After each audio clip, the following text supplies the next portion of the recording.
Bonsoir, mes amis, et bienvenue sur les histoires mystiques de Monsieur Mystère. Ce soir, nous partageons 9 récits glaçants de routiers ayant vécu des disparitions de temps inexplicables. Si vous êtes nouveau ici, n'oubliez pas de vous abonner et d'activer la cloche pour ne manquer aucune histoire terrifiante. Maintenant, commençons. Je m'appelle Frank Miller. Pendant 35 ans, j'ai sillonné les routes d'Amérique au volant de mon Peterbilt. J'ai vu les villes grandir, les autoroutes s'étendre et transporter de tout, des produits frais aux machines industrielles. J'ai affronté des blizzards, des inondations et des vagues de chaleur capables de faire fondre l'asphalte. Je ne suis pas un homme enclin aux fantaisies. Je crois en ce que je vois, en ce que je touche, et au grondement rassurant d'un moteur diesel sous mes pieds. Mais ce qui m'est arrivé sur un tronçon isolé de la route 50. Dans l'Utah, une route qu'on surnomme la plus solitaire d'Amérique, défie toute logique. C'est une histoire que j'ai racontée à peine une poignée de personnes, et la plupart m'ont regardé comme si j'avais perdu la raison. Peut-être est-ce le cas. C'était l'automne 2003. Je transportais un chargement d'équipements médicaux de Sacramento, en Californie, à Denver, dans le Colorado. C'était une livraison prioritaire, alors je roulais sans relâche, cherchant à gagner du temps. J'avais choisi la route 50 à travers le Nevada et l'Utah parce qu'elle était directe. Moins de trafic, moins de villes, juste la route. Pour un routier, c'est le paradis. Mais il y a une autre sorte de vide, là-bas. Un silence profond, presque spirituel, qui peut s'insinuer dans votre esprit si vous le laissez faire. Je suis entré dans l'Utah depuis le Nevada alors que le soleil commençait à se coucher. Le ciel était une toile de maître en orange, violet et indigo profond. C'était magnifique, mais aussi mélancolique. La solitude de cette route commence vraiment à peser quand la lumière s'estompe. Mes seuls compagnons étaient le bourdonnement de mes pneus sur le bitume et le crépitement de la radio CB, qui était presque silencieuse. J'écoutais une vieille station de musique country de Salt Lake City, dont le signal s'affaiblissait par intermittence. Vers 22h15, quelque chose d'étrange se produisit. La musique country ne s'est pas simplement estompée. Elle a été coupée net, remplacée par un mur de parasites. Pas le sifflement habituel d'un signal faible, mais un bruit statique agressif, presque texturé. Cela ressemblait à des milliers de petits insectes bourdonnant directement dans mes haut-parleurs. J'ai tourné le bouton, balayant les fréquences. Rien. Juste ce même bruit assourdissant sur chaque canal, AM ou FM. Même la bande météo était remplie de parasites. J'ai éteint la radio, préférant le silence à ce bruit insupportable. Le calme qui a envahi la cabine était soudainement immense. Le seul son était le bourdonnement sourd de mon moteur. C'est alors que j'ai remarqué la deuxième chose étrange. L'air dans la cabine semblait lourd, épais, et il y avait un bourdonnement bas, presque subsonique, que je ressentais plus que je ne l'entendais. C'était une vibration dans mes dents, dans les os de mon crâne. J'ai vérifié mes jauges. Le moteur fonctionnait parfaitement. Aucune vibration étrange ne venait du camion. C'était autre chose. Quelque chose à l'extérieur. J'ai regardé dans l'obscurité. La lune était toujours brillante, mais le paysage semblait avoir perdu sa netteté. Les ombres étaient plus profondes, les buissons de sauge une masse sombre uniforme. J'avais l'impression de conduire dans un tunnel. Même si j'étais au milieu d'un désert ouvert, le sentiment d'être observé a commencé à me parcourir l'échine. C'est une sensation courante pour les routiers lors des longues nuits solitaires, mais celle-ci était différente. Elle était puissante. J'avais l'impression qu'on m'observait de toutes parts. J'ai pris une longue gorgée de café, essayant de chasser cette sensation. « Tu es juste fatigué, Frank », me suis-je murmuré. Trop de kilomètres, pas assez de sommeil. Mais je n'étais pas fatigué. J'étais large à wack, mes sens en alerte maximale. Le bourdonnement s'est intensifié, et j'ai commencé à ressentir une étrange pression dans mes oreilles, comme quand on change d'altitude dans un avion. C'est alors que j'ai vu la lumière. Ce n'était pas une voiture.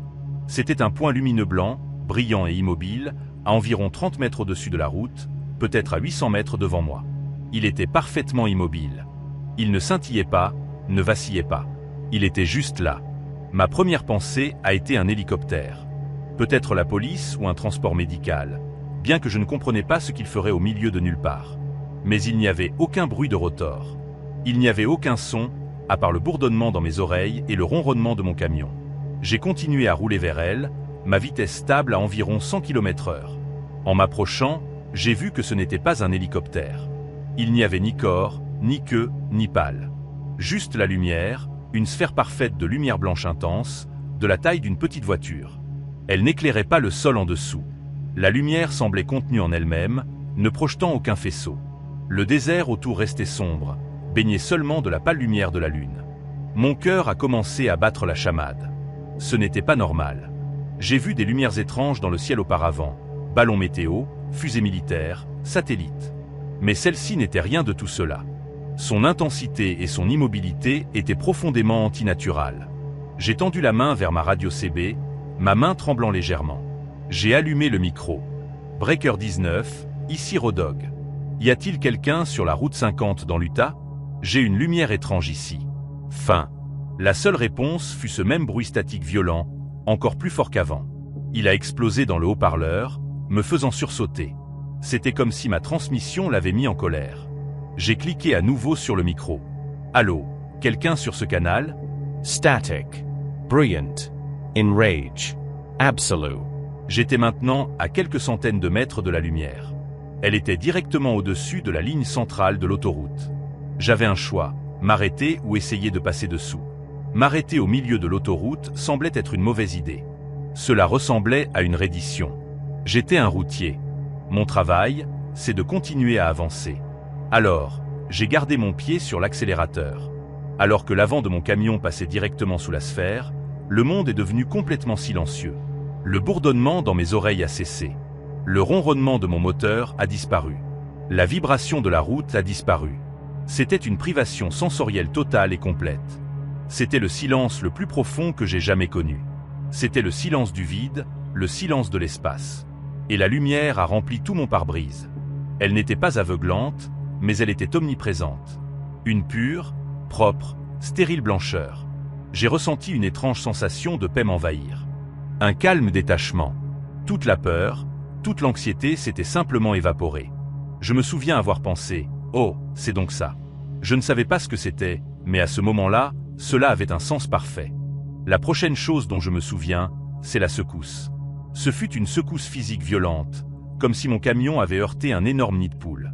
Ma tête a été projetée vers l'avant, puis en arrière contre l'appui-tête. Le son du monde est revenu en un rugissement assourdissant.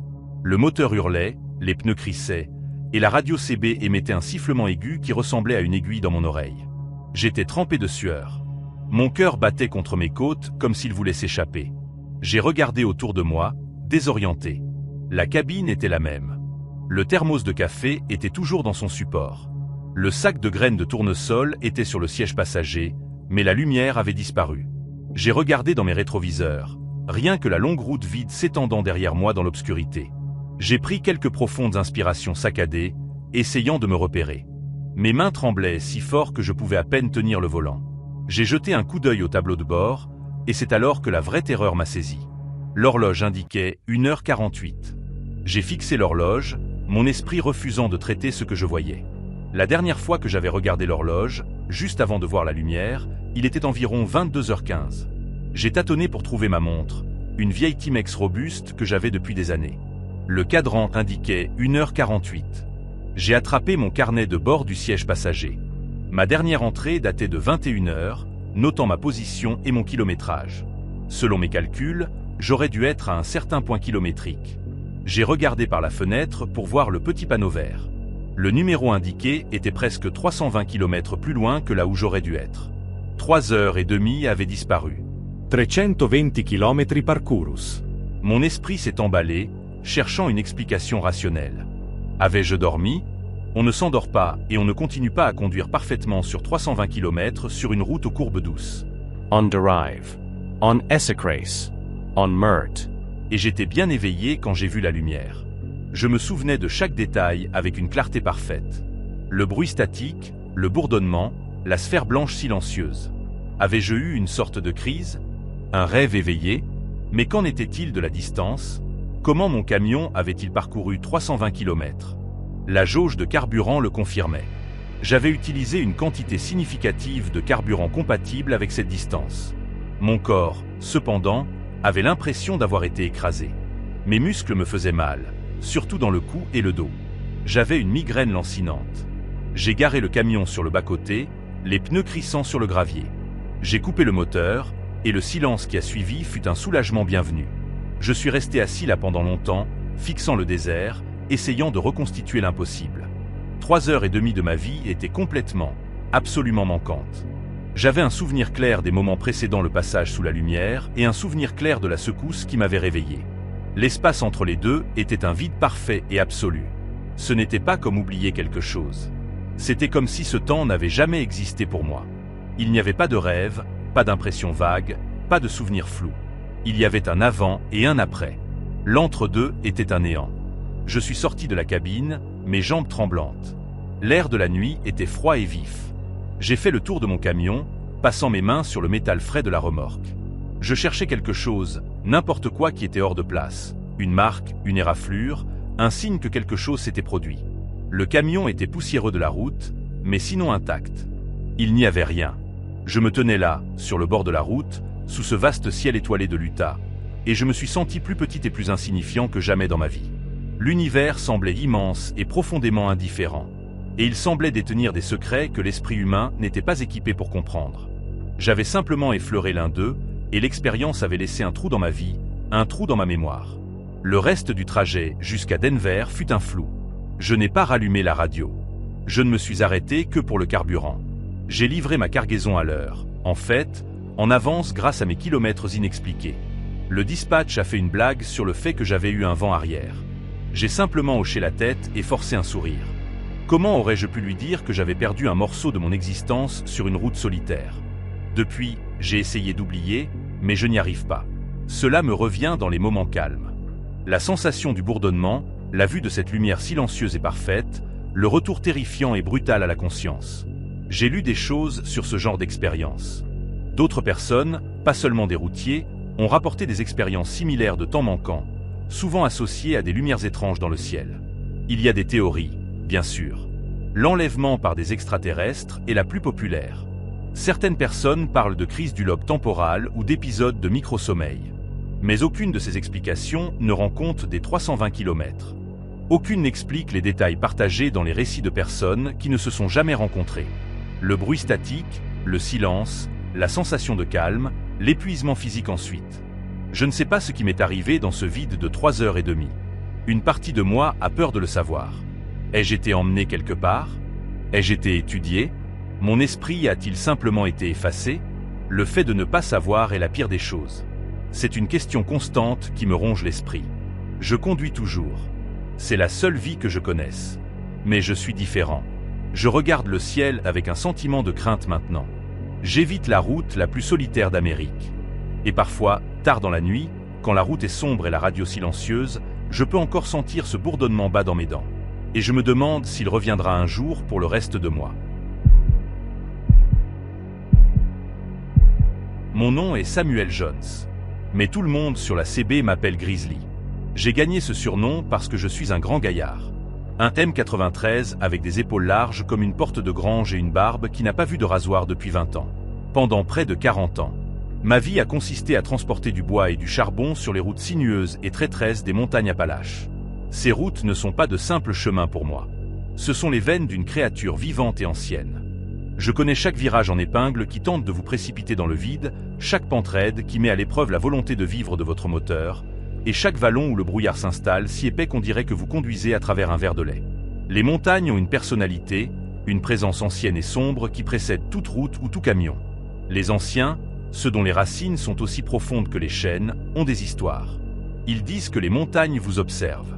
Ils parlent de choses dans les bois profonds, dans les vallées ombragées qui étaient déjà là quand les Cherokees sont arrivés. Ils parlent de huns et de peintres, de choses sans nom.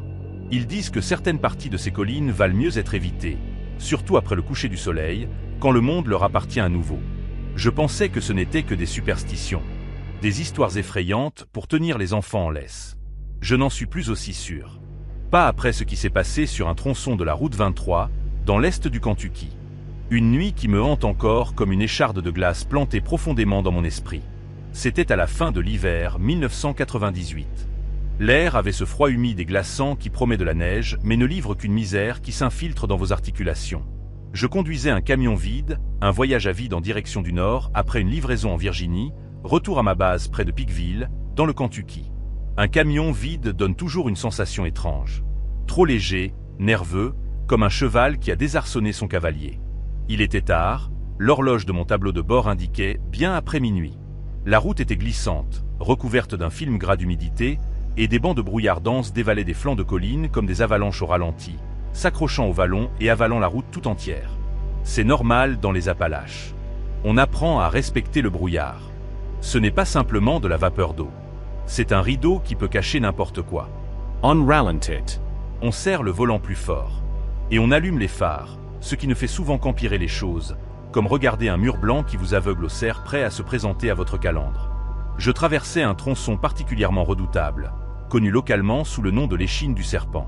Un morceau d'asphalte sinueux, bordé d'un côté par une falaise rocheuse et pleurante, et de l'autre par un à-pic abrupt plongeant dans une vallée sombre remplie d'arbres. Il n'y avait pas de glissière de sécurité à proprement parler, juste quelques poteaux en béton des années 1950 qui n'auraient pas arrêté un vélo, encore moins un camion de 20 tonnes. Mon monde s'était réduit aux 15 mètres de route éclairés par mes phares.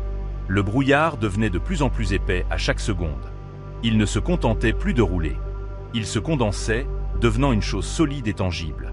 Il tournoyait et s'agglutinait dans mes phares, formant des formes étranges et fugaces que mon esprit fatigué essayait de transformer en visages et en animaux. J'ai conduit dans un brouillard épais comme de la soupe au pois mille fois, mais celui-ci était différent.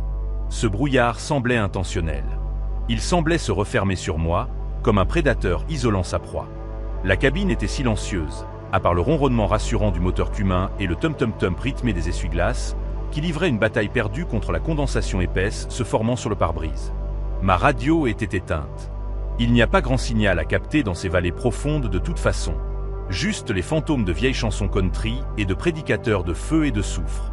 Le silence, combiné à la blancheur oppressante et sans relief à l'extérieur, commençait à me peser. J'avais l'impression d'être le dernier humain au monde, conduisant à travers un vide blanc informe à la fin des temps. Puis le brouillard devint absolu. Ce n'était plus quelque chose que je traversais. C'était quelque chose dans lequel j'étais. Je ne voyais plus les lignes jaunes sur la route. Je ne voyais plus les poteaux réfléchissants qui marquaient le bord de la falaise. Je ne voyais même plus l'ornement de bulldog en chrome sur le capot de mon Mac.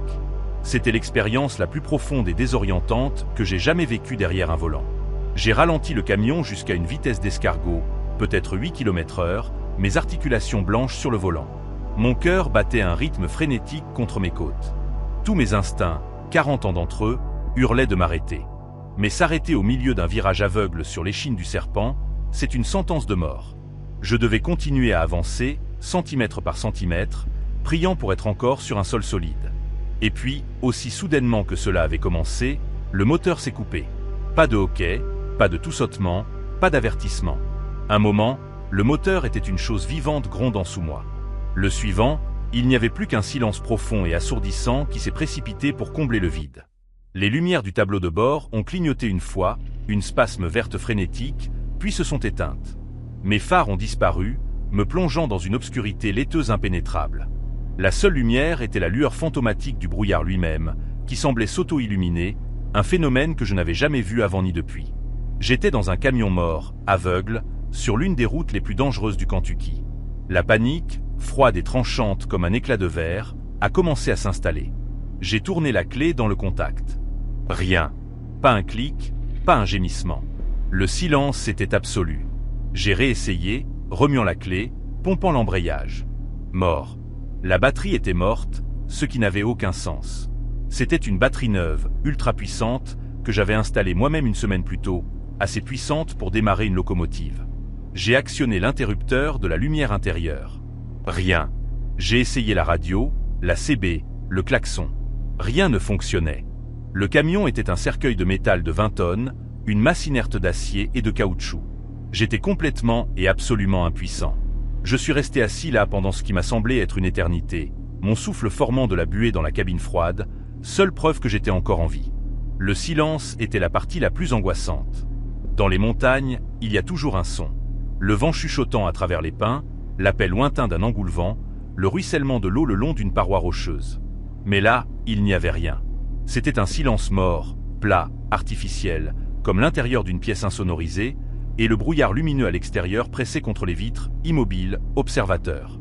Je ne sais pas combien de temps je suis resté là.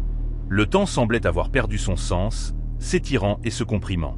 Cela aurait pu être 5 minutes ou 1 heure.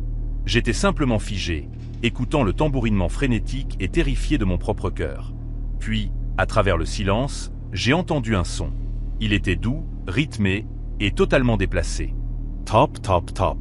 Cela venait du côté passager de la cabine. Mon sang s'est glacé, se transformant en une boue visqueuse dans mes veines.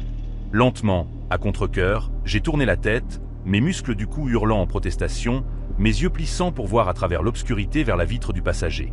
Le tapping a continué, lent et délibéré, comme s'il avait un but. C'était sur la vitre de la portière passager, juste à côté de mon siège vide. Top, top, top. Mon esprit hurlait une plainte aiguë de panique pure. Qui ou quoi pouvait bien être là dehors, dans ce brouillard, sur cette route?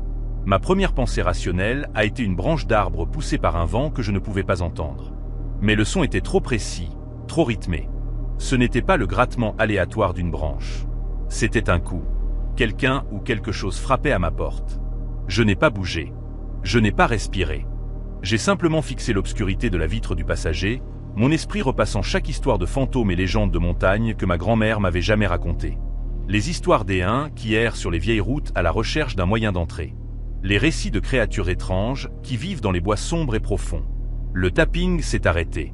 Le silence qui est revenu était d'une manière ou d'une autre encore plus terrifiant. J'ai attendu. Chaque muscle de mon corps tendu, enroulé comme un ressort. Puis je l'ai vu, et la vue a brisé quelque chose en moi. Une empreinte de main. Elle apparaissait lentement à l'extérieur de la vitre du passager, comme si une main couverte d'un fluide sombre était pressée contre le verre humide et froid du brouillard. C'était une main longue et fine, les doigts anormalement minces et allongés, se terminant par ce qui ressemblait à des ongles sales et pointus. Ce n'était pas une marque de condensation normale laissée par une main chaude. Cette empreinte était sombre, comme si elle était faite de graisse ou de vieille huile, et elle se formait de l'extérieur vers l'intérieur, les détails émergent de la pénombre. Je pouvais voir les tourbillons des empreintes digitales, les lignes délicates de la paume. C'était horriblement, impossiblement détaillé. J'ai laissé échapper un son, un halètement étouffé, étranglé de terreur pure qui a été avalé par l'air mort.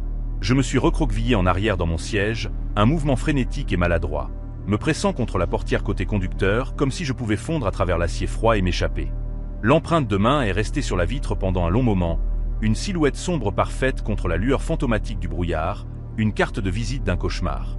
Puis, aussi lentement qu'elle était apparue, elle s'est estompée, se rétractant dans la brume, disparaissant dans le néant. Au moment où l'empreinte de main a disparu, mon camion a rugi de nouveau à la vie avec la violence d'une résurrection. Les lumières du tableau de bord se sont allumées, m'aveuglant. Les phares ont coupé un chemin brillant et clair à travers la nuit. La radio s'est allumée à plein volume, réglée sur une station remplie de parasites qui hurlaient et sifflaient. L'explosion soudaine et assourdissante de lumière et de son était si choquante que j'ai poussé un cri primitif et brut. Le moteur tournait. Les chauffages soufflaient de l'air chaud. Tout était normal, sauf que le brouillard avait disparu. Pas en s'amincissant, pas en roulant. Il avait simplement disparu. Une seconde, c'était un mur impénétrable.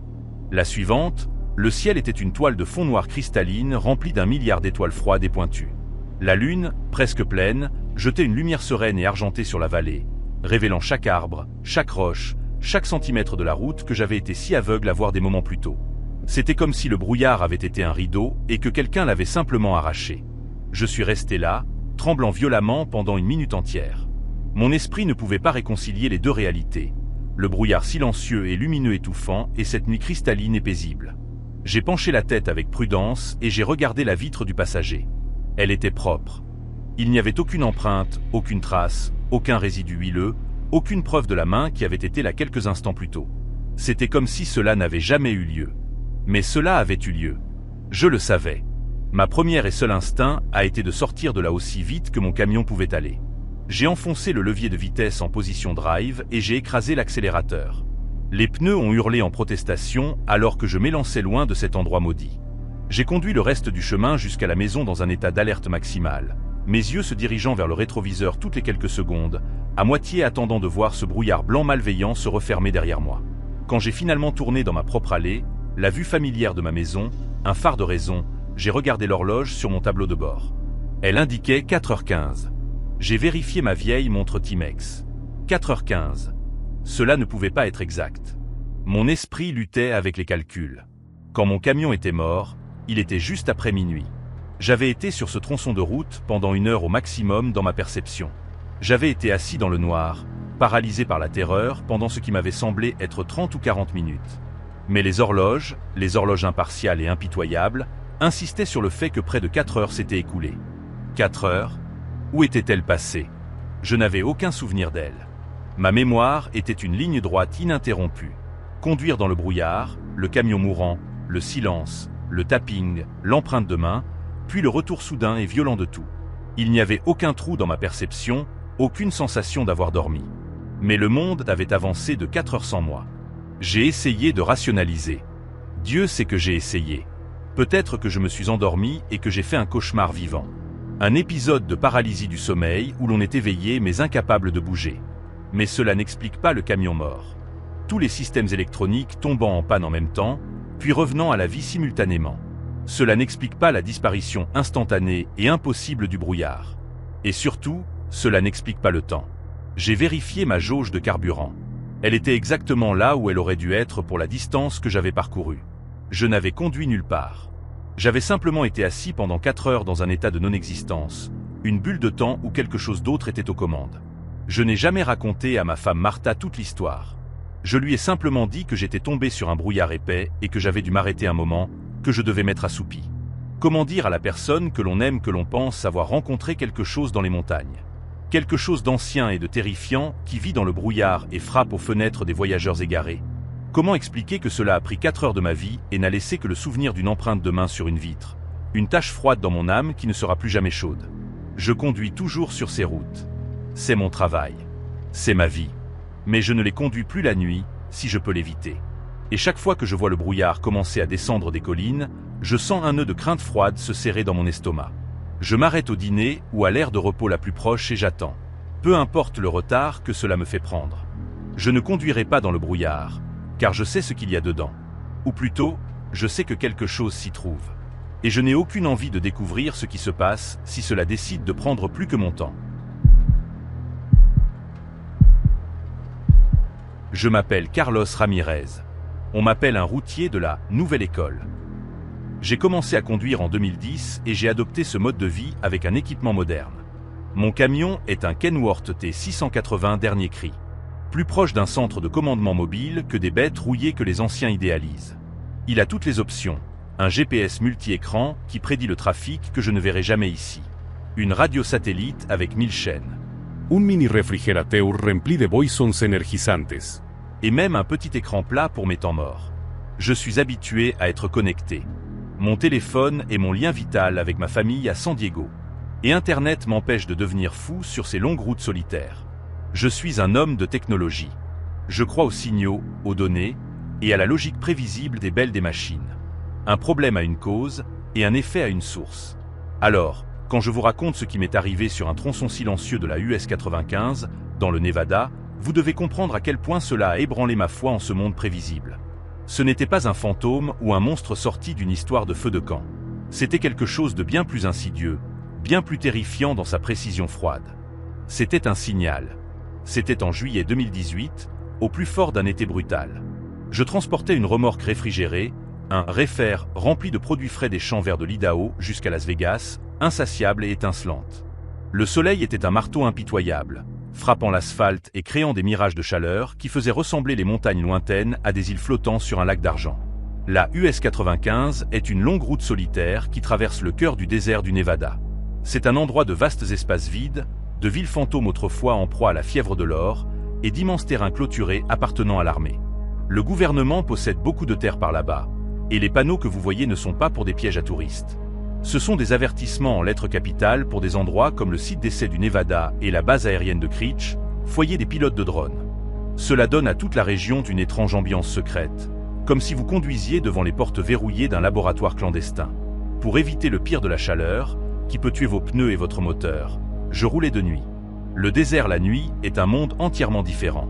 La température chute et le ciel, libéré de la pollution lumineuse de toute ville, devient un océan à couper le souffle d'étoiles, si clair et si brillant qu'elle ressemble à des diamants renversés sur du velours noir.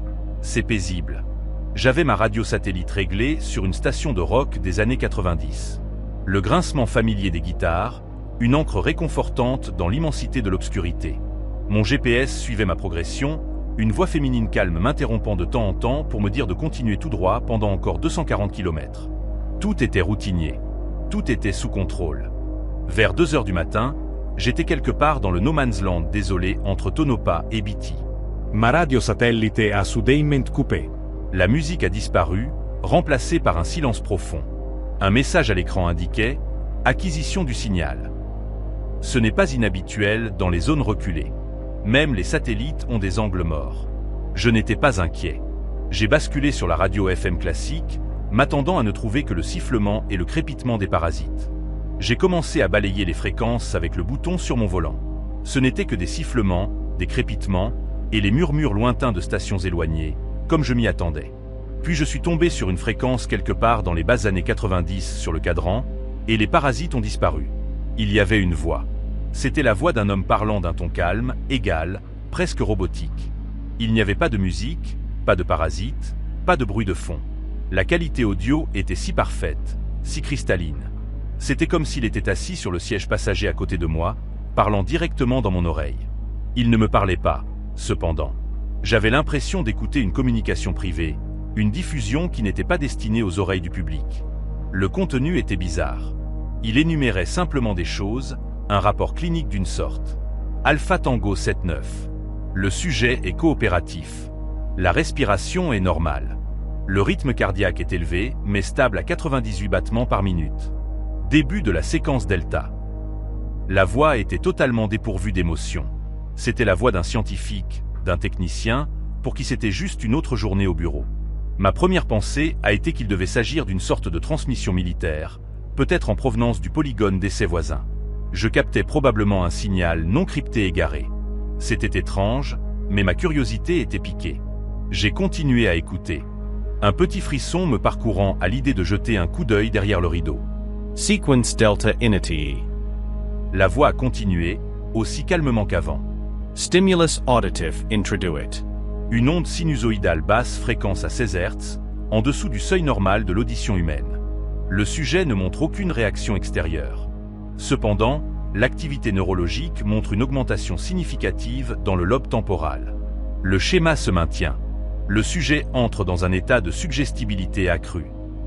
Cela devenait de plus en plus étrange, et un froid d'inquiétude a commencé à se former dans mon estomac. Ce n'était pas une vérification de routine de l'équipement. Cela ressemblait à une expérience médicale ou quelque chose de psychologique. Le sujet dont il parlait, était-ce une personne? Un animal? Le langage clinique froid se référant à un être vivant comme « le sujet » me donnait la chair de poule. Cela semblait privé. Cela semblait mal. Introduction d'un stimulus visuel, une séquence de motifs géométriques non répétitifs, blanc sur fond noir. Les pupilles du sujet sont dilatées. Le mouvement oculaire psychique a cessé. Le sujet est verrouillé. Nous avons atteint un état d'observation passive. Alors que l'homme prononçait ces mots, une étrange sensation m'a envahi. Mes yeux, qui avaient constamment balayé la route, les rétroviseurs, le tableau de bord, se sont soudainement sentis lourds, lents. La longue route droite qui s'étendait devant moi semblait attirer mon attention, exigeant toute ma concentration. Les lignes blanches sur l'asphalte noir ont commencé à sembler hypnotiques. Le flash rythmé alors qu'elle passait sous mes phares est devenu un motif régulier et prévisible. Flash, flash, flash.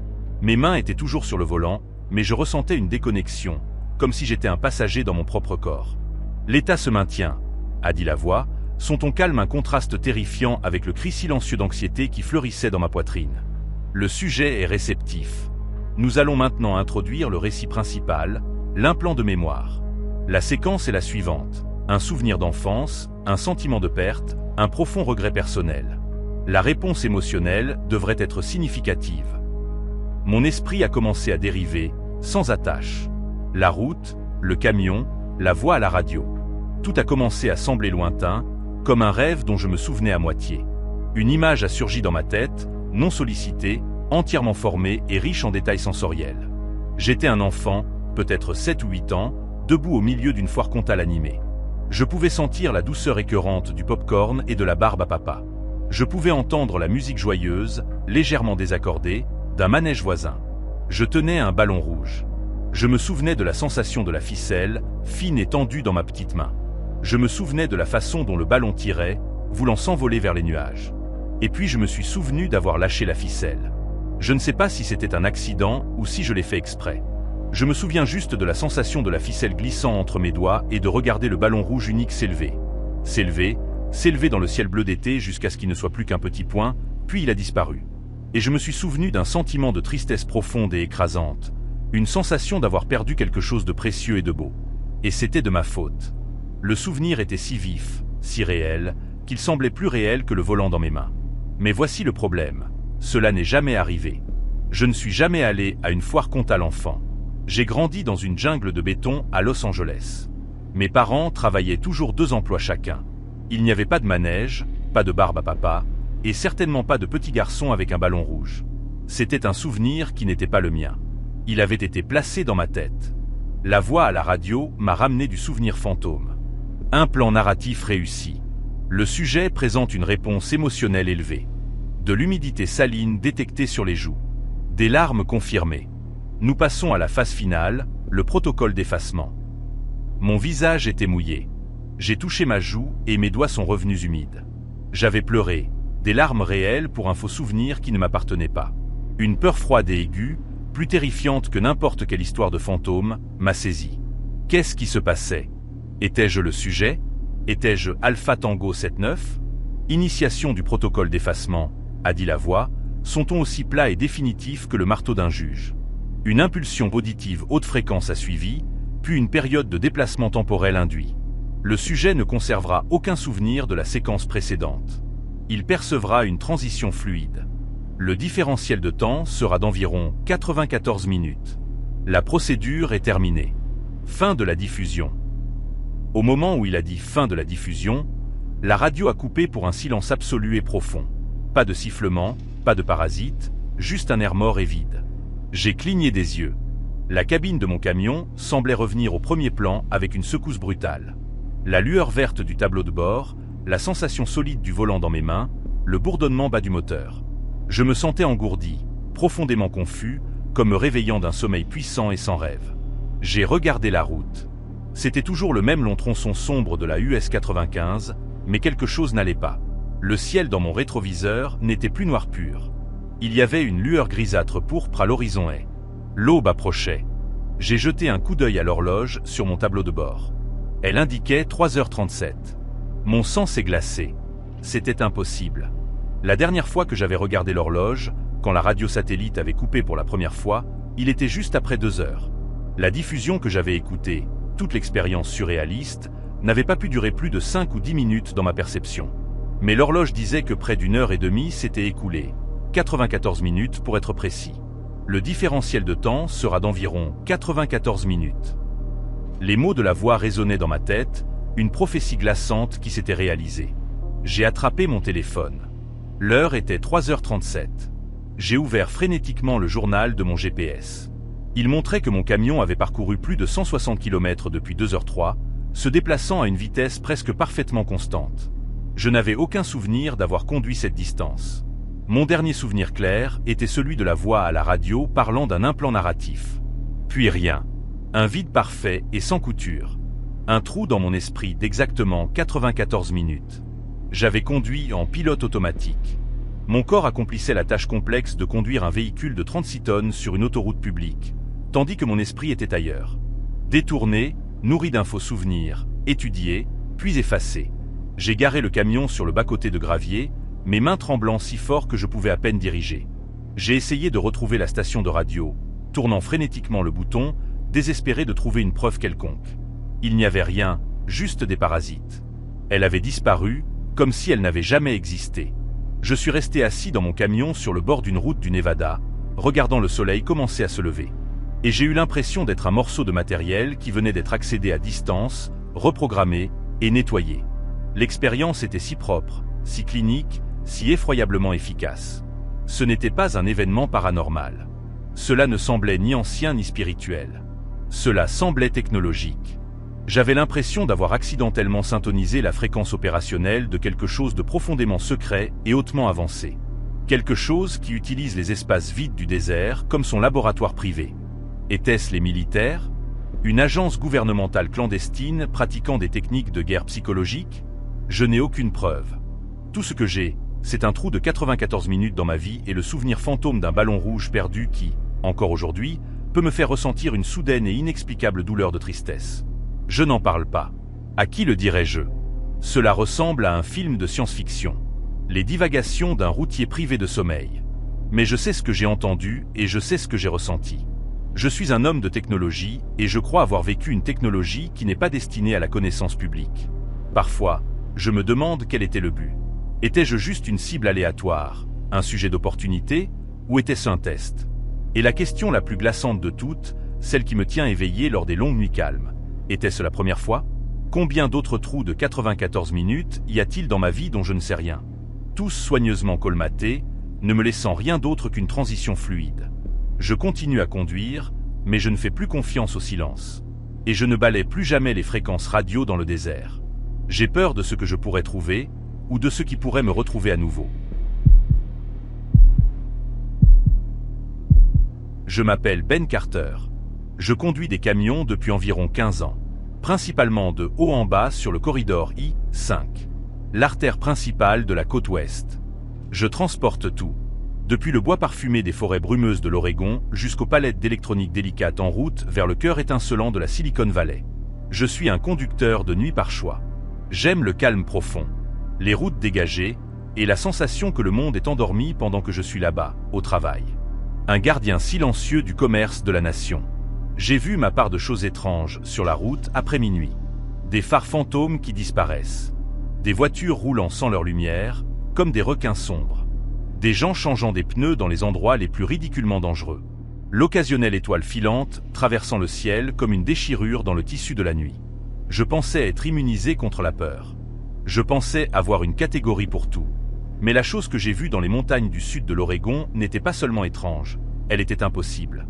Et elle a emporté une heure de ma vie avec elle, laissant un vide que je peux encore sentir. C'était en novembre 2011. L'air commençait à avoir cette arête froide et nette qui promet l'hiver. Je me dirigeais vers le sud sur LI5, venant de traverser la ligne invisible entre l'Oregon et la Californie. Ce tronçon particulier d'autoroute s'appelle le col Siskiyou. C'est une belle route, mais exigeante. Un serpent d'asphalte qui grimpe à plus de 1200 mètres avant de redescendre. La route est raide et pleine de longues courbes qui serpentent à travers des forêts denses de pins et de sapins qui se pressent jusqu'à l'accotement. Leurs branches comme des doigts sombres tendus vers la route. À la fin de l'automne, il fait froid et le temps peut se retourner contre vous en un clin d'œil. D'un ciel dégagé à une tempête de neige aveuglante en quelques kilomètres. Il était environ 1h du matin. La route était calme, un fleuve solitaire d'asphalte avec seulement quelques autres camions pour compagnie. Leurs lumières lointaines comme des navires dans un vaste océan sombre. Le ciel était couvert d'une épaisse couverture de nuages, donc il n'y avait ni lune ni étoile. L'obscurité dans la forêt de chaque côté de l'autoroute était absolue, un noir solide et impénétrable. C'était comme conduire à travers un canyon taillé dans la nuit elle-même. Mes phares découpaient un tunnel de lumière concentrée à travers l'obscurité, et j'étais dans la zone, concentré sur la route, gardant une main ferme sur le volant alors que je négociais la longue descente vers la Californie. Je contournais une longue courbe à gauche lorsque mes phares ont capté quelque chose sur l'accotement de la route devant moi. Ma première pensée, la réponse automatique de tout routier dans ces parages, était un cerf, ou peut-être un élan. Ils sont communs dans cette région et constituent un danger mortel constant. J'ai relâché légèrement l'accélérateur, mon pied sur le frein, prêt à réagir. Mais en m'approchant, la silhouette s'est précisée, et j'ai réalisé que ce n'était pas un animal. C'était une personne. Elle se tenait simplement là, sur l'accotement de gravier, à moins de 3 mètres de la voie rapide, un endroit où aucun être sain d'esprit ne se tiendrait. Elle était grande et maigre, vêtue de vêtements sombres et déchirés qui semblaient pendouiller sur son corps comme des haillons d'épouvantail. Mais ce qui m'a frappé comme incroyablement, fondamentalement étrange, c'était sa posture. Elle se tenait parfaitement, anormalement immobile, ne changeant pas de poids, ne regardant pas autour d'elle, ne réagissant pas au rugissement de mon véhicule de 36 tonnes approchant, simplement debout là, face à la forêt dense, comme si elle attendait que quelque chose en émerge. « Qu'est-ce que » ai-je murmuré pour moi-même, les mots à peine un chuchotement dans la cabine silencieuse. Mon cerveau tournait à plein régime, essayant de caser cela dans une case logique. Un automovilista en panne. Mais il n'y avait pas de voiture, pas de feu de détresse, pas de signe de panne. Un autostopper. Mais il ne regardait pas la route ou n'essayait pas de faire signe à quelqu'un avec le pouce ou un panneau. C'était juste faux. Chaque instinct que j'avais, les sensations viscérales qui m'ont gardé en vie pendant 15 ans sur la route, hurlaient que c'était une situation dangereuse. Alors que je me rapprochais de la silhouette, j'ai encore ralenti. ma prudence professionnelle luttant contre une curiosité morbide et intense. J'étais dans la voie de droite, et la silhouette était sur l'accotement droit, donc j'allais passer très près d'elle, assez près pour voir les détails. Je me suis penché en avant, plissant les yeux, essayant d'avoir une meilleure vue. La silhouette était grande, peut-être un M95, mais incroyablement mince, avec des membres qui semblaient trop longs pour son corps. Ses vêtements ressemblaient à de vieux haillons déchirés, sombres et sans couleur. Je ne pouvais pas voir son visage, car elle regardait toujours intensément dans les bois. Et puis, juste au moment où le nez de ma cabine allait la dépasser, la silhouette a tourné la tête. Elle ne l'a pas tournée comme une personne. Elle a tourné la tête lentement, mécaniquement, avec une rotation lisse et antinaturelle, un 180 degrés complet pour me regarder directement. Le mouvement était faux. Un cou humain ne tourne pas aussi loin, aussi doucement sans se briser. C'était comme si la tête était sur une broche, une macabre mannequin. Et le visage. Mon Dieu, le visage. Ce n'était pas un visage. C'était un ovale lisse et pâle, sans traits, comme un œuf. Il n'y avait ni yeux, ni nez, ni bouche, juste une étendue horrible et vide de peau. Mais la pire partie, la partie qui est gravée dans ma mémoire comme une marque au fer rouge, c'est que je pouvais sentir qu'il me regardait. De ce vide, je pouvais sentir son attention, son focus, comme un poids physique pesant sur moi. C'était la sensation la plus malveillante et prédatrice que j'ai jamais ressentie. Ce n'était pas seulement qu'il me voyait, c'était qu'il m'évaluait. Mon sang s'est glacé et un cri s'est coincé dans ma gorge, se transformant en un hoquet étouffé. J'ai écrasé l'accélérateur. Ma seule pensée était de m'éloigner de cette chose. Mon cœur essayait de battre sa sortie hors de ma poitrine. J'ai osé un coup d'œil dans mon rétroviseur côté passager. La silhouette était toujours là, debout sur l'accotement, son visage vide tourné vers mon camion qui s'éloignait. Et puis elle a fait quelque chose qui a brisé une règle fondamentale dans mon cerveau sur le fonctionnement du monde. Elle a fait un pas, non pas vers les bois, mais sur l'autoroute, puis un autre. Elle a commencé à marcher, non pas en courant, dans les voies de circulation directement derrière ma remorque. Elle se déplaçait avec une démarche étrange et saccadée, comme un pantin, comme si elle n'était pas familière avec l'acte de marcher. Et elle grandissait. Je sais comment cela sonne. Cela semble fou, mais je l'ai vu de mes propres yeux dans le rétroviseur, un reflet parfait d'un événement impossible. À chaque pas qu'elle faisait, la silhouette semblait s'étirer et s'élargir, sa forme perdant sa ressemblance humaine. Elle est devenue plus grande et plus large, sa substance devenant moins comme de la chair et des haillons, et plus comme une colonne de noirceur pure et solide. C'était une ombre qui s'était décollée du monde, un trou en 3 dimensions dans la nuit. Elle a grandi jusqu'à faire la taille de mon camion, une silhouette silencieuse et imposante de ténèbres absolues. Elle ne bloquait pas la lumière de mes feux arrière. Elle semblait la consumeur. Les lignes blanches sur la route ont disparu alors qu'elle passait sur elle, avalée par son néant. J'étais figé, regardant dans mon rétroviseur, avec une horreur paralysante. La chose ombreuse était maintenant au milieu de l'autoroute, exactement là où j'avais été quelques secondes plus tôt. Elle a cessé de bouger et s'est simplement tenue là. Un monolithe noir géant sur la route vide, une déclaration silencieuse de son pouvoir. Et puis le monde a mal tourné. Les lumières de mon tableau de bord ont clignoté et se sont éteintes. Le moteur a toussé, s'est étouffé et est mort. Le rugissement puissant du diesel a été remplacé par un silence absolu et écrasant. Mon camion, avec tout son élan vers l'avant, s'est simplement arrêté. Il n'a pas ralenti jusqu'à l'arrêt. Il n'a pas dérapé, laissant des marques noires sur l'asphalte. Il est passé de 100 km/h à un arrêt complet en un instant.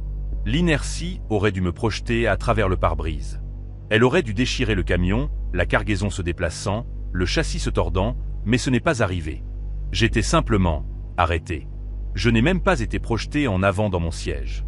C'était comme si les lois de la physique, les règles fondamentales du mouvement et de la quantité de mouvement, avaient été temporairement suspendues, juste pour moi. J'étais assis dans un camion mort, silencieux, au milieu d'un col de montagne sombre. J'avais trop peur pour respirer. Je n'ai pas osé regarder dans le rétroviseur à nouveau. J'ai simplement fixé l'obscurité devant moi, mon esprit hurlant. Je pouvais sentir la présence de cette chose derrière moi. C'était une pression froide et lourde, un poids palpable dans l'air, la sensation d'être scruté par quelque chose d'ancien et d'absolument étranger. Je ne sais pas combien de temps je suis resté là. Le temps avait cessé d'exister. Mon univers entier était la cabine sombre de mon camion et la connaissance terrifiante de ce qui se tenait sur la route derrière moi. Cela a semblé durer des heures. Cela a semblé durer une éternité. J'étais piégé dans une bulle de silence et de peur. Une mouche prise dans de l'ambre invisible. Puis j'ai entendu un son. Ou plutôt, je l'ai senti. Un bourdonnement bas, profond et résonnant. Il ne venait pas du camion. Il venait de l'extérieur, de partout, semblant émaner de l'air lui-même. Il a augmenté en intensité jusqu'à ce que toute la cabine vibre avec lui. Le bourdonnement était si bas que c'était plus une sensation qu'un son, une vibration dans mes os, dans mes dents, dans mon âme. C'était le son d'une puissance immense et inimaginable en train de s'exercer. Et puis, aussi soudainement et impossiblement qu'il s'était arrêté, mon camion bougeait à nouveau. Le moteur a rugi à plein régime. Les lumières du tableau de bord se sont allumées et le camion a bondi en avant. Ce n'était pas un départ en douceur. C'était un saut instantané. Un moment j'étais immobile, le suivant j'allais à nouveau à 100 km/h, comme si la période intermédiaire n'avait jamais existé. La transition était si brutale qu'elle m'a donné la nausée. Mon cerveau luttait pour suivre. Je n'ai pas regardé en arrière. Je n'ai pas pu. J'ai gardé mon pied enfoncé à fond, mes yeux rivés sur la route devant moi, mes articulations blanches sur le volant. J'ai conduit comme un homme possédé, ne ralentissant pas, ne respirant même pas correctement jusqu'à ce que je sois sorti des montagnes et que je puisse voir la lueur réconfortante lointaine de Reading dans la vallée en contrebas. Je me suis garé dans la première aire de repos bien éclairée que j'ai vue, mes mains tremblant si fort que je pouvais à peine éteindre le contact. Je suis descendu de la cabine, mes jambes faibles, et j'ai regardé mon camion, m'attendant à moitié à ce qu'il soit endommagé ou changé. Il était intact. J'ai regardé la route d'où je venais. C'était juste une autoroute normale. Tout était normal. J'ai regardé ma montre pour voir combien de temps j'avais perdu. Il était 2h15. J'ai vérifié l'horloge dans mon camion. 2h15. Selon l'horloge, tout l'événement, voire la silhouette, le camion mourant, l'arrêt impossible, le bourdonnement, le redémarrage impossible, avait pris environ 5 minutes. Mais cela ne semblait pas juste. Le temps que j'avais passé figé dans ma cabine dans ce silence absolu et cette terreur semblait tellement plus long. J'ai secoué la tête, essayant de la vider. Peut-être que c'était juste la peur qui étirait les secondes en minutes. Ce n'est que lorsque je faisais le plein, l'odeur du diesel, une dose réconfortante de réalité, que j'ai réalisé la vérité. Ma radio satellite, que j'ai toujours allumée, diffusait une émission politique spécifique que j'écoute chaque nuit. L'émission commence à 2h.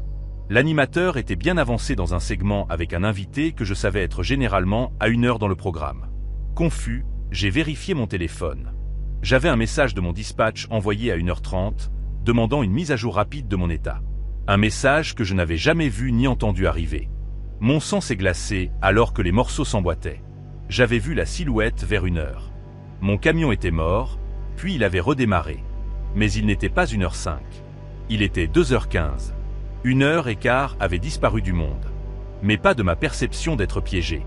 Mon GPS l'a confirmé. Quand j'ai enfin eu le courage de vérifier le journal de données, c'était là.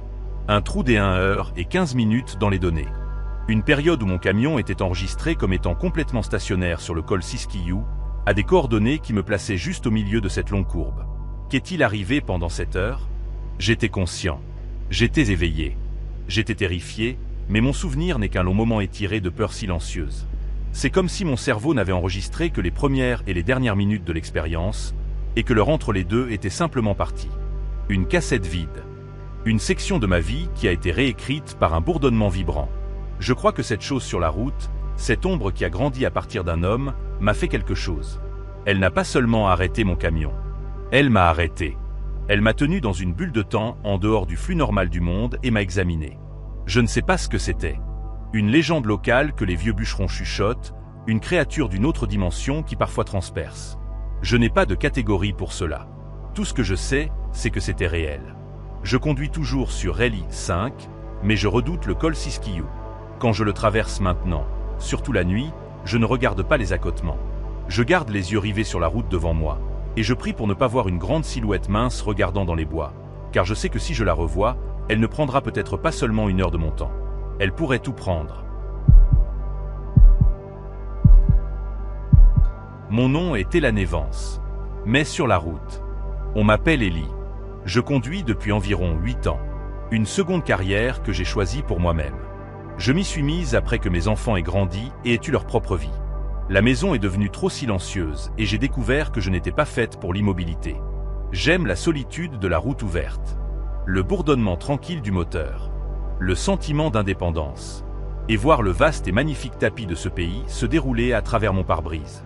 Je fais surtout des trajets transcontinentaux, transportant des marchandises sèches d'une côte à l'autre dans mon Freightliner méticuleusement entretenu. Je suis une conductrice prudente, Peut-être plus que certains anciens qui traitent les règles de la route comme de simples suggestions. Je ne dépasse pas mes heures de service. Je fais toujours mes inspections avant le voyage avec une liste de contrôles. Je ne m'aventure pas par mauvais temps. Si la météo est mauvaise, je trouve un endroit sûr pour me garer. Je suis sensé, pratique. Mon carnet de bord est toujours parfait, ce qui rend ce qui m'est arrivé dans le Kansas si difficile à évoquer, même pour moi-même. Ce n'était pas effrayant de manière à vous faire sursauter. Il n'y avait ni monstre ni fantôme dans le rétroviseur. C'était une expérience douce, silencieuse et profondément dérangeante qui me fait remettre en question mon propre esprit, mes propres sens et la nature même de la route. C'était au printemps 2021. Je roulais vers l'est sur Daly 70, une ligne droite comme une règle traversant le vaste et sombre milieu du Kansas. J'étais en route vers Saint-Louis avec une cargaison complète de produits alimentaires emballés. Le Kansas, surtout la partie ouest, est plat. Incroyablement, écrasant l'âme à quel point c'est plat. La route est une ligne droite qui s'étend à l'infini. Le paysage est une mer sombre sans fin de champs attendant le soleil. Et le ciel est si énorme qu'il semble être une présence physique. On l'appelle le pays du survol. Et quand on le traverse de nuit, on comprend pourquoi. On a l'impression de ne pas vraiment avancer, juste de rester suspendu dans l'espace tandis que les lignes jaunes défilent de manière hypnotique sous soi. Un voyage sans progrès. Il était tard. L'horloge du tableau de bord indiquait un peu plus de 23 heures. Le trafic était clairsemé, juste l'occasionnel camion solitaire passant dans la direction opposée. Un bref éclair de phare, puis à nouveau l'obscurité. Je ressentais l'ennemi familier du conducteur de longue distance. Cet état hypnotique que les longues routes droites peuvent induire. C'est un état que les routiers appellent l'hypnose routière. On conduit toujours. Les mains font toujours les minuscules corrections pour garder le camion centré. Mais l'esprit conscient est à des millions de kilomètres, dérivant sur une mer de mémoire et de pensée. Je connaissais les signes, la légère lourdeur des paupières, la fluidité au bord de mes pensées. Alors j'avais ma vitre entrouverte pour laisser l'air frais de la nuit me fouetter le visage. Et j'écoutais un podcast de True Crime pour garder mon cerveau engagé et alerte. Le podcast que j'écoutais, une histoire sombre sur une affaire non résolue des années 70, s'est terminé. La voix du narrateur a été remplacée par le silence. J'ai tâtonné avec mon téléphone monté sur le tableau de bord pour choisir un nouvel épisode, mais le signal était faible ici, au milieu de nulle part. L'écran ne montrait qu'une roue de chargement tournoyante. J'ai soupiré de frustration et décidé de passer à la bonne vieille radio. J'ai commencé à balayer le cadran FM, espérant trouver une station claire. C'était surtout des parasites, l'occasionnelle explosion fantomatique d'une chanson country lointaine ou les cris fervents d'une émission religieuse de fin de soirée, toutes deux s'estompant aussi vite qu'elles étaient apparues. Puis mon doigt s'est arrêté sur le bouton de balayage. J'étais tombé sur une station qui était parfaitement, impossiblement claire. Il n'y avait pas de musique, du moins pas au sens traditionnel. C'était le son d'une boîte à musique. La mélodie était simple, délicate et instantanément, douloureusement familière. C'était la berceuse de Brahms. Elle jouait lentement, chaque petite note métallique claire et distincte, comme si la petite boîte en bois était assise là, sur le siège passager à côté de moi. C'était une chose étrange à trouver à la radio au milieu du Kansas, la nuit, mais c'était aussi apaisant. Le petit air répétitif était incroyablement puissant et calmant. C'était le son de la sécurité, de l'enfance, d'être bordé dans son lit. J'ai arrêté de balayer et j'ai simplement écouté, ma main s'éloignant de la radio. La berceuse a joué une fois. Puis, sans pause, sans respiration, elle a recommencé, encore et encore. C'était une boucle continue et sans couture. Il n'y avait pas de publicité, pas d'identification de station, pas de DJ avec une voix rauque de fin de nuit. Juste la mélodie douce, circulaire et sans fin de la boîte à musique. Une vague de paix profonde m'a submergé, si puissante qu'elle était presque physique. La somnolence que je combattais a été remplacée par une lourdeur agréable et endormie. Le stress de la route, l'anxiété constante de faible niveau de piloter une machine de 20 tonnes, la concentration requise pour conduire, tout cela a simplement fondu comme de la neige au soleil. L'autoroute droite et sombre devant moi ne semblait plus monotone. Elle semblait paisible, un chemin à travers un monde calme et endormi. La cabine de mon camion, habituellement juste un espace de travail, semblait être l'endroit le plus sûr et le plus confortable de l'univers. Je me sentais heureuse, profondément et purement contente. C'était un sentiment de sérénité enfantine pure que je n'avais pas ressenti depuis des décennies.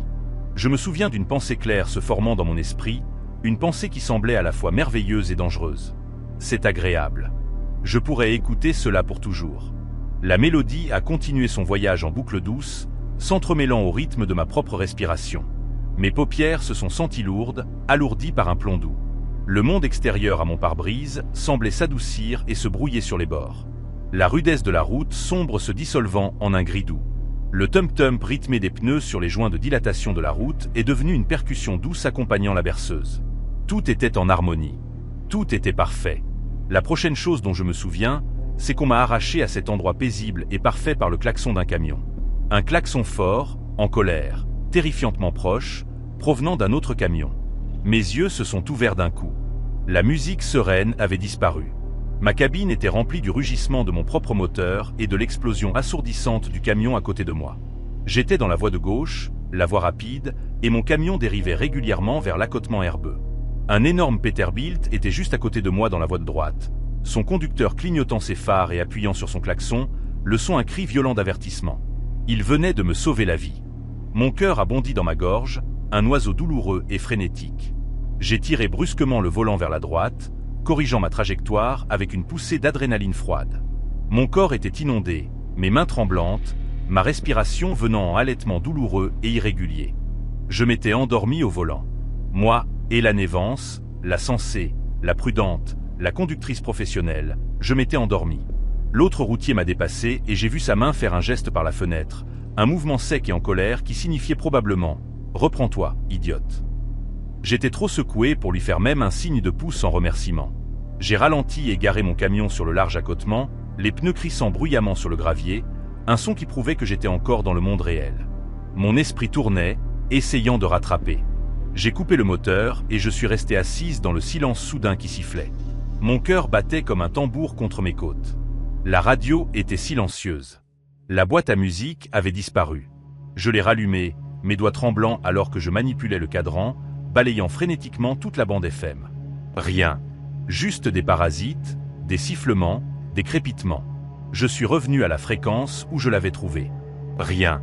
C'était comme si la station n'avait jamais existé. J'ai pris une profonde inspiration pour me calmer et j'ai regardé l'horloge sur mon tableau de bord. Elle indiquait 2h30. Je l'ai fixée, mon esprit refusant de traiter les chiffres. J'ai cligné des yeux, puis regardé à nouveau. 2h30. C'était impossible. Absolument impossible. Le podcast s'était terminé vers 23h. J'avais écouté cette berceuse pendant ce qui m'avait semblé être 10-15 minutes au maximum. Mais l'horloge cruelle et objective, insistait sur le fait que 3h30 s'étaient écoulées. 3h30. Où était-elle passée? Ma mémoire était une ligne lisse et ininterrompue de paix. La musique commençant, la sensation de calme, les paupières lourdes, la pensée que je pourrais écouter pour toujours. Et puis le klaxon. Il n'y avait pas de trou, pas de noirceur. Mais le monde avait vieilli de 3h30. J'ai vérifié mon téléphone. 2h30. J'ai vérifié le journal de mon GPS. Il montrait que mon camion avait parcouru plus de 320 km depuis 23h. Tout à une vitesse parfaitement régulière. Je ne m'étais pas simplement endormi. J'avais conduit pendant plus de 3 heures dans un état de transe complet, guidé par une mélodie fantôme. Mon corps avait effectué toutes les actions complexes de la conduite, diriger, maintenir la vitesse, rester sur la route. Pendant ce temps, mon esprit conscient était complètement absent, bercé dans un état de non-existence béate par une boîte à musique à la radio. La pensée était plus terrifiante que n'importe quel monstre.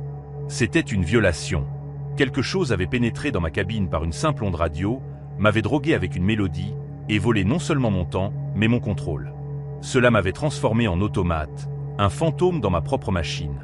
Je suis resté assise sur l'accotement de LI 70 jusqu'à ce que le ciel commence à s'éclaircir. Trop effrayé pour bouger. Trop effrayé pour fermer les yeux. Qu'était cette station? Était-ce un signal parasite d'une étrange expérience? Une émission pirate avec un but hypnotique bizarre? Ou était-ce autre chose? Quelque chose que la route elle-même génère dans ses longs tronçons solitaires? Un chant de sirène pour les voyageurs fatigués promettant la paix mais livrant le danger? Je n'ai jamais trouvé de réponse. Je ne l'ai plus jamais entendu. Mais l'expérience a laissé une cicatrice permanente sur ma confiance. Maintenant, quand je conduis la nuit et que je sens cette somnolence familière, une pointe de peur froide me traverse. J'éteins immédiatement la radio. J'ouvre la fenêtre en grand, laissant l'air froid me fouetter. Je bois du café jusqu'à ce que mes mains tremblent, car je sais que les choses les plus dangereuses sur la route ne sont pas les conducteurs fatigués ou le mauvais temps. Ce sont les choses calmes, les choses douces, les choses qui vous promettent la paix. Et je sais que quelque part là-bas, dans le vaste cœur vide du pays, une berceuse joue sur un canal mort, attendant qu'un autre conducteur fatigué la syntonise. Je m'appelle David Chen. Je suis un routier de 2e génération, formé au métier par mon père, qui a sillonné les mêmes routes ensoleillées pendant 40 ans avant moi. Il m'a appris à lire la route, à écouter le moteur et à respecter la physique pure de 36 tonnes en mouvement. Je me spécialise dans les charges surdimensionnées, les gros, encombrants et difficiles à transporter, qui nécessitent des voitures pilotes et une planification minutieuse, kilomètre par kilomètre. J'ai transporté des pales d'éoliennes qui ressemblaient à des os de dinosaures, des maisons préfabriquées qui sont devenues le foyer de rêve de quelqu'un, et d'immenses machines industrielles brillantes qui étaient le cœur d'une nouvelle usine. À cause de cela, je suis habitué à la surveillance. Je suis habitué à être observé à chaque trajet. Je suis le centre d'un petit univers mobile d'attention. Je suis observé par la patrouille routière, par mes conducteurs de voitures pilotes qui sont mes yeux et mes oreilles, et par les passants curieux qui s'arrêtent pour contempler l'échelle de ma cargaison, mais la sensation d'être observé que j'ai ressentie une nuit dans le désert de l'Arizona était quelque chose d'entièrement différent. Ce n'était pas le regard curieux ou professionnel d'un humain. C'était un examen silencieux, invisible et absolument étranger qui s'est terminé par 3 heures de ma vie disparaissant dans la nature, et mon camion parfaitement garé comme seule preuve déconcertante. C'était en août 2019. Je transportais un énorme réservoir cylindrique en acier inoxydable, du genre utilisé dans les raffineries de pétrole, du cœur du Texas jusqu'à la côte de la Californie. Mon itinéraire me faisait longer la longue colonne vertébrale droite de LI-10, droit à travers le vaste cœur vide de l'Arizona. Parce que ma charge était si large qu'elle occupait près de 2 voies, j'étais restreint à conduire la nuit pour minimiser les perturbations du trafic. Le désert la nuit est un endroit solitaire, mais c'est aussi d'une beauté déchirante. L'air est si clair qu'on a l'impression de respirer de la lumière d'étoiles pures. Et le silence est si profond qu'on dirait qu'on peut entendre l'univers tourner. Je voyageais avec une voiture pilote, un pick-up Ford F 150 cabossé conduit par un gars nommé Rick. Rick était un pro chevronné, un vieux routier au visage buriné, avec une voix calme et des nerfs solides. Il roulait environ 400 mètres devant moi. Son camion était une constellation de lumière jaune clignotante et une grande bannière, charge large, flottante. Nous étions en contact constant via un canal radio en boucle fermée. C'était réconfortant de savoir que sa voix n'était qu'à une pression de bouton. Un compagnon de voyage partageant l'immense route sombre. Vers 1 heure, nous étions sur un tronçon particulièrement désolé entre Phoenix et la frontière de la Californie. Le paysage était une toile sombre et plate parsemée de silhouettes humanoïdes fantomatiques de cactus saguaro. Leurs bras levés vers un ciel lavé d'étoiles. C'est alors que la voix calme de Rick a crépité à la radio. « Hey Dave, tu vois ça là-bas, à droite? Peut-être à 2 heures. » J'ai plissé les yeux dans l'obscurité au-delà de mes phares, balayant l'horizon. « Voir quoi, Rick? Je n'ai rien, juste des cactus et des étoiles. Ça ressemble à une lumière unique, loin de la route, a-t-il dit, avec une note de curiosité dans la voix. Peut-être une maison de ranch ou quelque chose, mais c'est étrange. Il n'y a rien sur la carte, ici dans un rayon de 80 km dans n'importe quelle direction. J'ai balayé l'horizon à nouveau, mais je n'ai rien vu. Le réservoir massif sur ma remorque bloquait une bonne partie de ma vue. Ça doit être derrière une crête ou quelque chose. Je suis aveugle à ça depuis l'arrière. Ouais, peut-être, a-t-il dit, sa voix sonnant un peu distraite, moins professionnelle. C'est bizarre, cependant. Ça ne scintille pas comme une lumière de Porsche, juste une lumière bleue solide et constante. Bon, garde les yeux ouverts. Nous avons continué à rouler en silence pendant encore 10 minutes, le seul son étant le bourdonnement de nos moteurs. La route était complètement vide. Nous n'avions pas vu un autre véhicule depuis presque 1 heure. Puis la voix de Rick est revenue à la radio, mais cette fois, le calme avait disparu. Elle était tendue, forcée. « Dave, la lumière a disparu. Et mon camion, il y a un problème avec l'électronique. Mon tableau de bord clignote comme un putain de sapin de Noël. » Avant même que je puisse formuler une réponse, mon propre camion a commencé à avoir des problèmes. L'affichage numérique lumineux de mon tableau de bord, qui montre ma vitesse, les tours par minute et les diagnostics critiques du moteur, est soudainement devenu noir. Un moment plus tard, il s'est rallumé, mais c'était un chaos, affichant un fatras aléatoire de caractères cyrilliques, de chiffres et de symboles bizarres, comme un ordinateur faisant un AVC. Le moteur n'a pas faibli, mais toutes mes jauges, carburant, température, pression d'air, étaient mortes. Même chose ici, Rick, ai-je dit dans mon micro, ma propre voix plus tendue que je ne l'aurais voulu. Mon tableau de bord vient de disjoncter. Ça doit être une sorte d'interférence magnétique puissante d'une base militaire ou quelque chose. C'est plus que ça, a-t-il dit, sa voix maintenant teintée de peur non déguisée. Mon moteur, il se sent lent. C'est comme si je conduisais dans l'eau et l'air, tu le sens. Je l'ai senti. Une vibration basse et intense avait rempli la cabine. Ce n'était pas un son. C'était une pression physique qui semblait appuyer de tous les côtés, faisant mal au plombage de mes dents et faisant vaciller ma vision sur les bords. C'était comme si l'air lui-même bourdonnait d'une énergie invisible puissante. Je le sens, ai-je réussi à dire, ma gorge soudainement sèche. Qu'est-ce qui se passe, bordel? La réponse de Rick a été coupée par une rafale de parasites durs et déchirants. Je ne te reçois pas, c'est juste. La radio est morte, remplacée par un sifflement vide et fort. Rick, tu m'entends? Ai-je hurlé dans le micro, écrasant le bouton de transmission. Rien que des parasites. J'étais maintenant complètement seul. Mes jauges étaient mortes. Ma radio était hors service. Et la voiture pilote, qui était ma bouée de sauvetage, avait disparu dans l'obscurité devant moi. La vibration s'est intensifiée et une étrange odeur métallique aiguë, comme de l'ozone après un éclair, a rempli la cabine.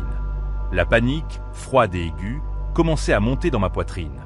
Je me suis concentré sur la route, sur les 2 flaques de lumière de mes phares, les seules choses saines dans un monde soudainement devenu fou. Je me souviens d'aborder une légère montée sur la route. La vibration était à son apogée maintenant, une force physique qui rendait la respiration difficile. Un poids écrasant sur ma poitrine. L'odeur d'ozone était accablante, brûlant mes narines. Alors que j'atteignais le sommet de la colline, mes phares ont balayé la scène et je l'ai vu. Ce n'était pas une lumière bleue d'une maison de ranch. C'était un engin. Il planait silencieusement à environ 15 mètres au-dessus du sol du désert, juste sur le côté de l'autoroute, là où Rick aurait dû être. Il était sombre, d'un noir mat et non réfléchissant qui semblait absorber la lumière des étoiles, en faisant un trou dans le ciel. Il avait la forme d'un triangle aplati massif, facilement 3 ou 4 fois la largeur de mon camion. Il n'y avait ni fenêtre, ni couture, ni rivet, ni lumière, à part une lueur bleue douce et lentement pulsante émanant d'un port circulaire sur son dessous. Il était absolument, profondément silencieux. Pas de rugissement de moteur, pas de souffle de rotor, pas de bourdonnement, juste un objet silencieux et impossible suspendu dans le ciel nocturne, comme si c'était la chose la plus naturelle du monde. J'étais pétrifié. Mon esprit a simplement cessé de fonctionner. Il ne pouvait pas traiter ce que je voyais. C'était si complètement en dehors du domaine de mon expérience que mon cerveau refusait de l'accepter, essayant de l'étiqueter comme un bombardier furtif ou un drone secret. Mais c'était trop proche, trop silencieux, trop alien. Je me souviens d'un sentiment de profond émerveillement détaché, mêlé à une terreur primitive si intense qu'elle était presque paralysante. Le camion a continué à avancer comme s'il était sur pilotage automatique, mes pieds paralysés sur les pédales. Alors que je me suis rapproché de l'engin, la lumière bleue sur son dessous a pulsé brillamment une fois. La douce lumière bleue a baigné ma cabine. Et à cet instant, j'ai ressenti une étrange sensation de picotement, comme si un léger choc électrique traversait tout mon corps, de la couronne de ma tête à la plante de mes pieds. Et puis rien. Un vide parfait, propre et absolu. La prochaine chose dont je me souviens, c'est une sensation de froid, un froid profond et pénétrant qui m'a fait frissonner violemment. J'ai ouvert les yeux, me sentant engourdi et profondément, fondamentalement confus, comme me réveillant d'une anesthésie puissante après une chirurgie majeure. Mon cou était raide et endolori, et j'étais affalé inconfortablement contre la vitre côté conducteur. Je me suis redressé, mon esprit dans un brouillard épais. J'étais dans mon camion. Le moteur était éteint. La cabine était silencieuse et froide. Dehors, les premières lueurs pâles et fragiles de l'aube peignaient le ciel oriental en nuances de rose pâle et d'orange. « Quoi » ai-je murmuré, ma voix un croassement rauque. J'ai regardé autour de moi. Mon camion n'était pas sur l'autoroute. Il était garé dans une aire de repos. Pas seulement garé, mais parfaitement garé. J'étais dans un emplacement désigné pour les véhicules surdimensionnés. Le long de la remorque était parfaitement aligné entre les lignes blanches peintes. Mon moteur était éteint. Le frein à main était engagé avec un sifflement ferme. Et la clé était en position off dans le contact. C'était impossible. Je n'avais aucun souvenir de quitter l'autoroute. Je n'avais aucun souvenir d'avoir vu des panneaux pour une aire de repos, encore moins de manœuvrer mon énorme et encombrant camion dans un espace de stationnement étroit, une manœuvre qui nécessite une concentration totale, de multiples corrections et une tête claire, même en temps normal.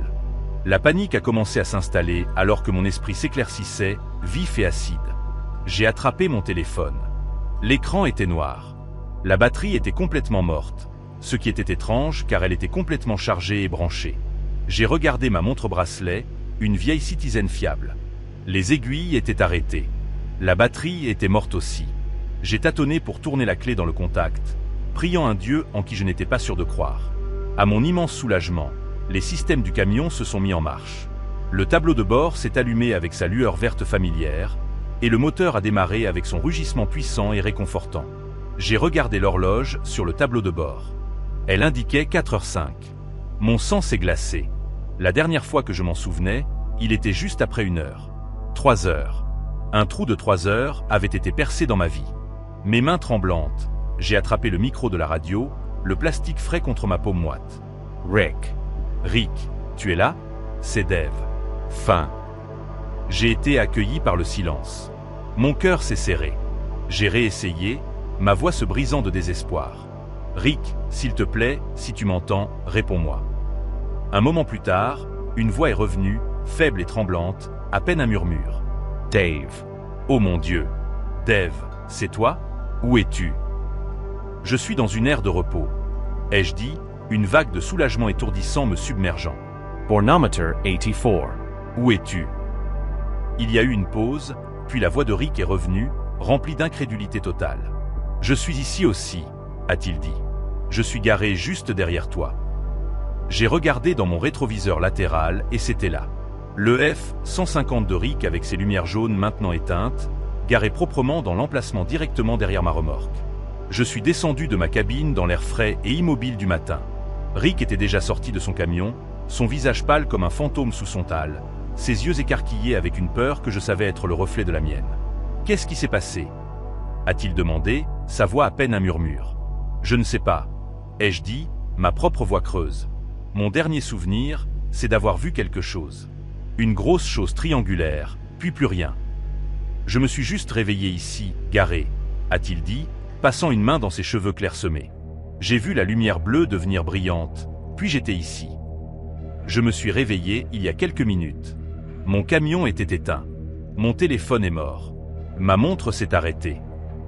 Nous sommes restés là dans le calme de l'aube en Arizona, 2 conducteurs professionnels expérimentés, complètement perplexes et terrifiés jusqu'au silence.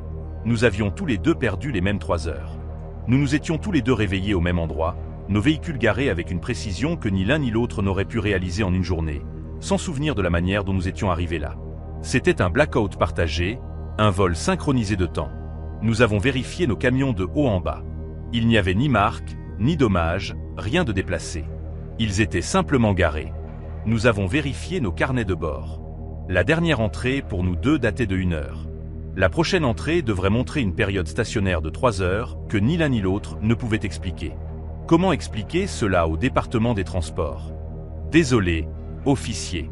Je pense que nous avons été enlevés par des extraterrestres et ils ont eu la gentillesse de garer nos véhicules légalement. Nous n'avons jamais fait de rapport. Nous n'avons jamais dit à notre entreprise. Nous nous sommes mis d'accord sur un mensonge concernant une migraine soudaine et sévère qui m'avait forcé à m'arrêter.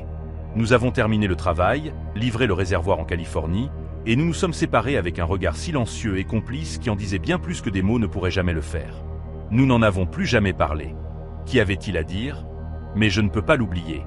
Je ne peux pas oublier l'engin triangulaire silencieux et impossible. La sensation de cette énergie bourdonnante et le vide terrifiant absolu de ces 3 heures. La partie la plus dérangeante est la précision de tout cela.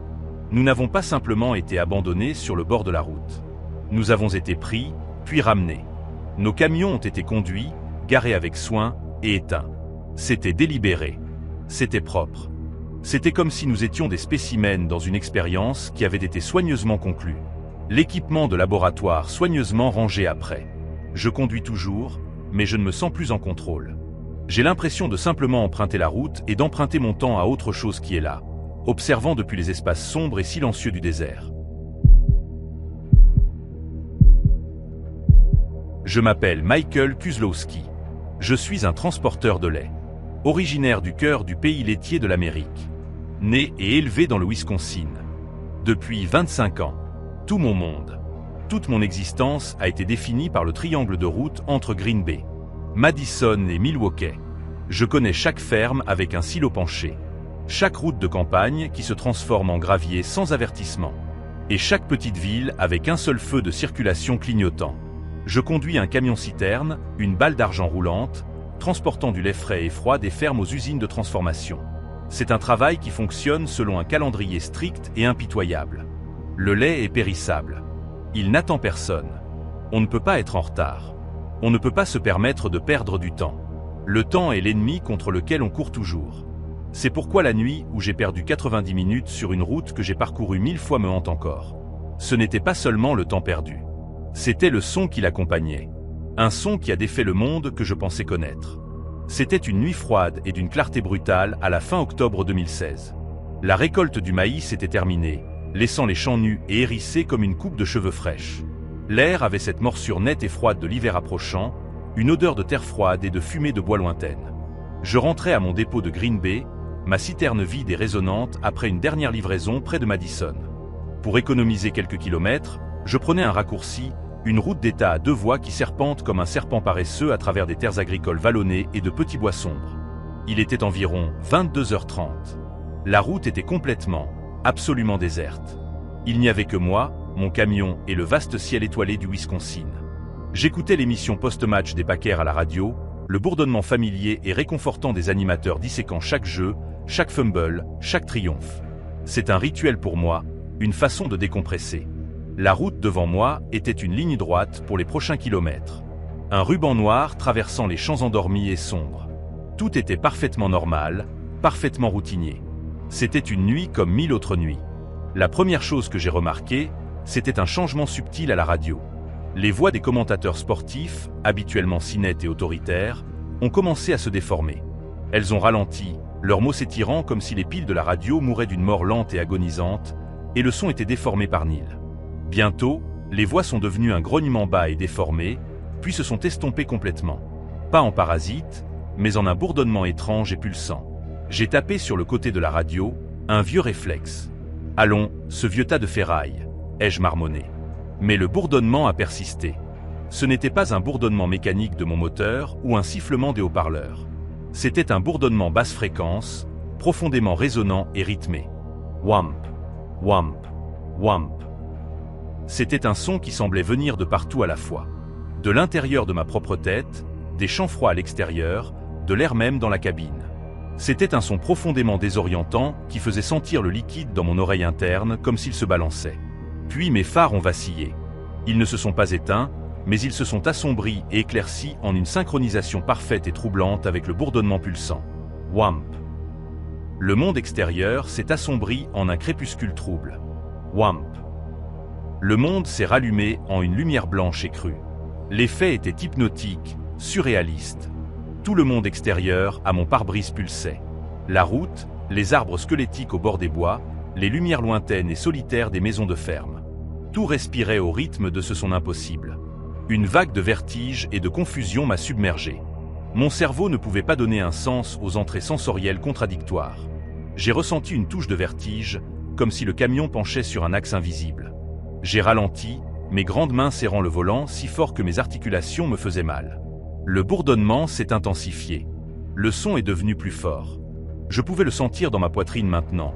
Une vibration rythmique lourde qui correspondait à la pulsation des lumières, comme être devant un énorme caisson de basse lors d'un concert. C'était comme si le rythme cardiaque du camion avait été détourné. Et puis j'ai entendu l'autre son. Il était faible au début, un fil mélodique minuscule enterré sous le bourdonnement oppressant. C'était une voix, la voix d'un enfant, et elle chantait. C'était une comptine, le genre que l'on apprend en tant que tout petit et que l'on oublie en grandissant. Ramon, Ramon, Ramon votre bateau, doucement le long du ruisseau.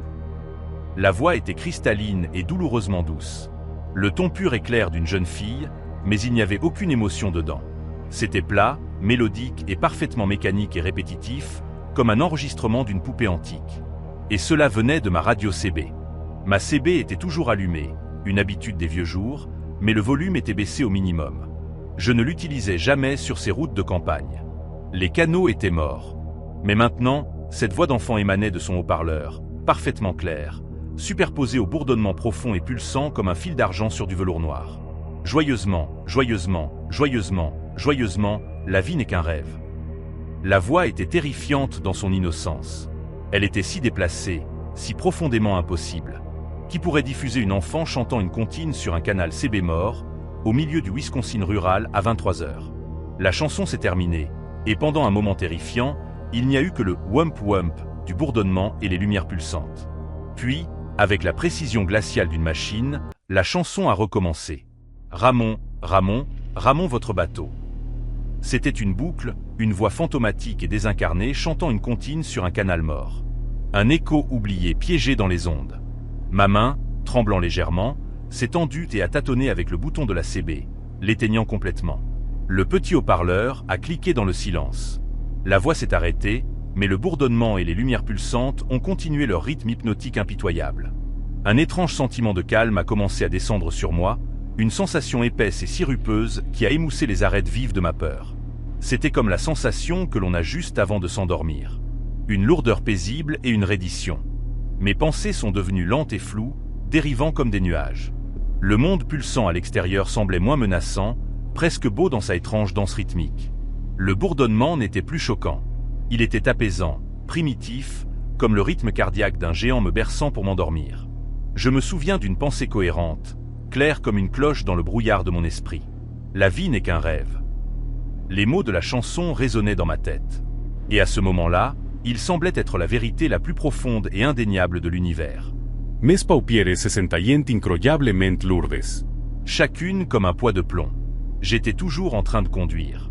Mes mains étaient toujours sur le volant.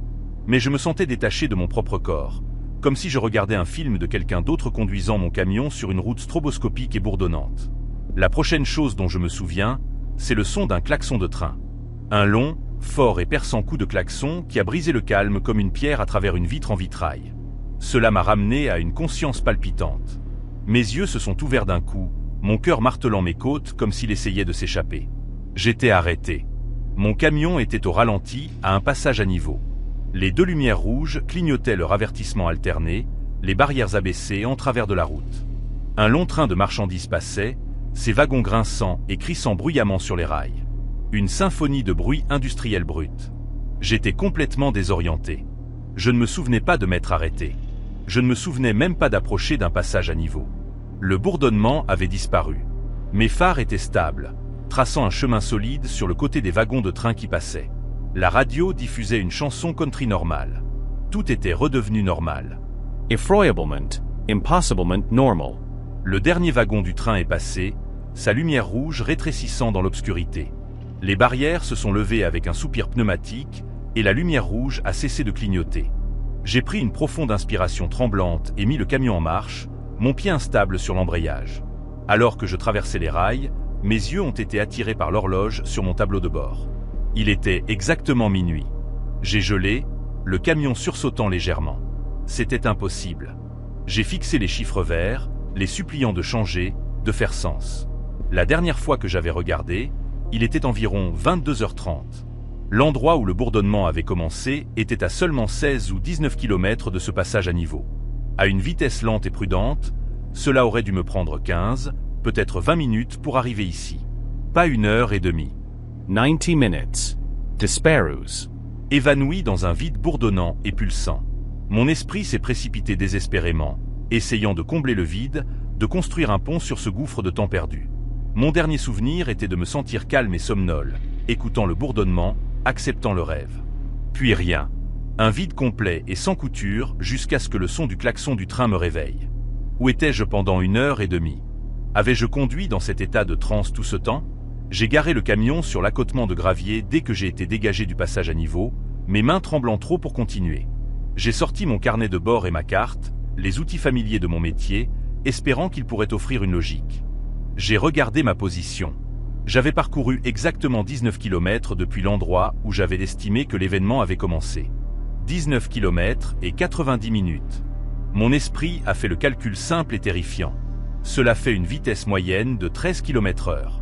J'avais rampé le long de cette autoroute pendant 1h30 dans un état de quasi-sommeil, mon monde pulsant au rythme d'un bourdonnement étrange tandis qu'un enfant fantôme me chantait à la radio. La pensée était plus terrifiante que n'importe quel monstre. J'avais été un passager dans mon propre corps, un zombie derrière le volant d'un véhicule de 20 tonnes. J'ai essayé de trouver une explication rationnelle. Aurais-je eu une petite crise non mémorisée? Un cas extrême d'hypnose routière combiné à une hallucination auditive vivide d'un esprit fatigué, mais cela n'explique pas la radio et les lumières agissant de manière si spécifique et rythmique.